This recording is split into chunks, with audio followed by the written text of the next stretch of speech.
Hello everyone, good morning. সকালবেলা দুধ দিয়ে গেছে, তো দুধটাকে ছেঁকে নিচ্ছি, কারণ গরুর দুধ নেই আর ওটা ছেঁকে নেওয়াই বেটার। তো ছেঁকে নিচ্ছি, ছাকার পর ওটাকে গরম করে নেব। আর এদিকে তোমার দাদাভাই নিয়ে এসছে মাছ, তাই মাছগুলো দেখছিলাম যে ক পিস আছে, তো দেখলাম 5 পিস আছে, আমরা তো 4 জন, তো ভাবলাম চলো দিয়া খেয়ে নেবে 1 পিস ভেজে। আর এদিকে 3টে মুড় নিয়ে এসছে, তো সেটাই ভাবছি যে কী করবো। মোড়গুলো দুটো দুটো ছোটো, দুটো বড়, তো বললাম যে ঠিক আছে তাহলে ওটা বাঁধাকপি দিয়ে করে দেবো। আর এদিকে 2 রকম মাছের তেল, একটা ছোট মাছের তেল, একটা বড় মাছের তেল।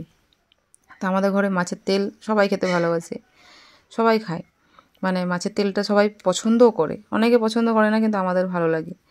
তো এদিকে মাছটা আর তেলটা দুটোকে ধুয়ে রাখছিলাম, তারপরে আমি ওটাকে ভাজবো। আর এদিকে গম ধুয়েছিলাম তার আগের দিন, তো সেটাকে রোদে দিয়েছি শুকাতে। আর 3-4 দিন মতন এটাকে শুকাতে দিতে হবে ভালো করে। যতক্ষণ এটা ভালো করে শুকাচ্ছে ততক্ষণ তো আমি দিতে পারছি না পেশাতে, তো এটাকে ভালো করে শুকিয়ে নেবো। তো মাঝে মধ্যে একবার করে আসছিলাম দেখতে, যে দেখি ভালো করে শুকিয়েছে কিনা। মাছটাকে ধুয়ে নিয়েছি, আর মাছটাতে এখন নুন আর হলুদ মাখিয়ে রেখে দেবো, কিছুক্ষণ পর ভাজবো। এখন হচ্ছে ভাতটাকে হয়ে যাক, তারপরে বাঁধাকপিটা কাটবো, বাঁধাকপিটা কেটে ধুয়ে আর তারপর বাঁধাকপিটা আগে করে নেবো, তারপরে মাছটা করবো। বাঁধাকপি, মাছ আর মাছের তেল, তারপর দেখি কি করা যায়। আর গমগুলো তোমরা দেখলে, গমগুলো নিয়ে আসা হয়েছিল কন্ট্রোল থেকে, তো সেটাকে ধুয়ে ভালো করে রোদে শুকাতে দিয়ে দিয়েছি।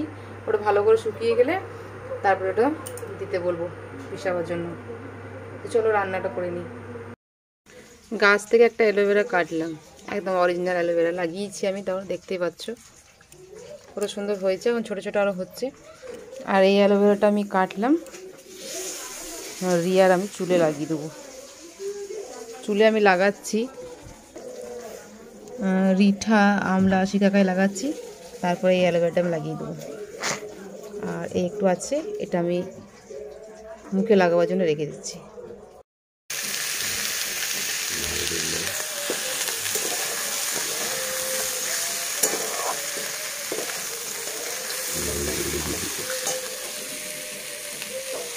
তো এদিকে আমার রান্না কমপ্লিট, আর এদিকে আমি স্নান করে এলাম। আজকে রান্না করার পর স্নান করেছি, মাথায় শ্যাম্পু করার ছিল বলে ভাবলাম যে আগে রান্নাটা করে নিই। আর ওদিকে রিয়াও রেডি হয়ে গেছে, রিয়া খাওয়া দাওয়া করে যাবে টিউশন, আর আমরাও খাওয়া দাওয়া করে নিয়েছি, একটু ঘুম নিলাম, তারপর আমিও রেডি হয়ে গেছি, কারণ যাব মন্দির, আজকে মঙ্গলবার, তো সেই জন্যই রেডি হয়ে গেছি। তো রিয়া তো যাবে না, দিয়া আর আমি যাব।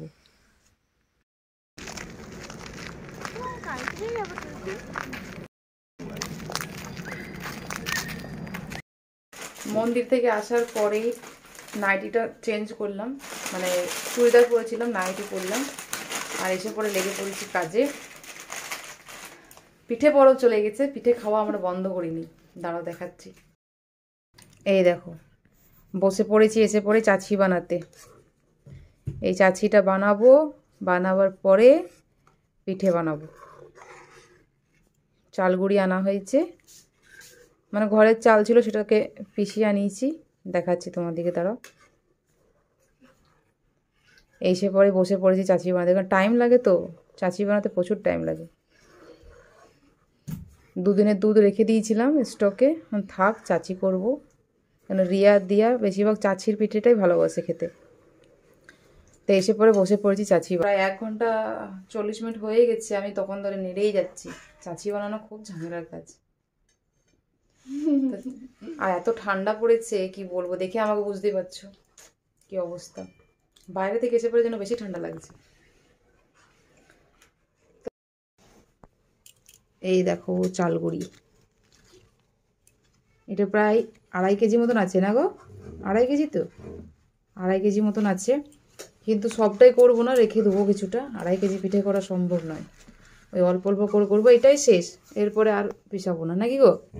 অনেক পিঠে খাওয়া হলো, এই চালগুড়িটা শেষ করে দিই, বাস কমপ্লিট। আর তোমাদেরকে দেখায়, দাঁড়াও আর একবার, ভিডিও শেষ করার আগে ভাবলাম তোমাদেরকে দেখিয়ে দিই চাচির লুকটা। এই দেখো 2 কেজি দুধের অবস্থা কি হয়েছে, 100 গ্রাম চাচিও মনে হচ্ছে হবে না, কত সুন্দর লাগছে দেখতে, দেখেই লোভ লাগছে বলো। 2 কেজি দুধের কত চাচ্ছি হবে দেখো, এটা কত হবে, 100 গ্রাম হবে। তো 2 কেজি দুধের 100 গ্রাম চাচ্ছি বেরিয়েছে। তো এদিকে চাচ্ছি আমার কমপ্লিট। এরপরে আমি যে চালটা পেছানো আছে সেই চালটাকে আমি মাখাবো।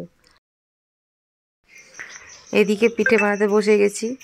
মোটামুটি চাচির পিঠেগুলো সব হয়ে গেছে, কিন্তু চাচি কম পড়ে গেছিলো। তারপরে ভাবলাম যে কি করব, তারপর নারকেল ছিল একটু রাখা ফ্রিজে, সেটাকে গরম করলাম, দিয়ে সেটা দিয়ে বানাতে শুরু করলাম। আর চাচির পিঠেটা আমি ভিডিওটা করতে ভুলেই গেছিলাম, স্কিপ করে ফেলেছি, সেজন্য তোমাদের সঙ্গে আর শেয়ার করতে পারলাম না। আর এদিকে দেখো দিয়া খরগোশ দেখতে বসেছে, পাশের বাড়িতে দেখতে পেয়েছে, তো ভিডিও করে নিয়ে এসছে। ভাবলাম তোমাদের সঙ্গে শেয়ার করি, কত সুন্দর দেখতে লাগছে। রিয়া বলছে মা একটা আমাদের ঘরে নিয়ে চলো। আমি যে একদম না, এইসব জিনিস আমি ঘরে রাখতে পারবো না বাবা। তো যাই হোক, আজকে ভিডিওটা এখানেই শেষ করছি। কালকে দেখা হবে নতুন একটা ব্লগের সঙ্গে, ততক্ষণের জন্য টাটা।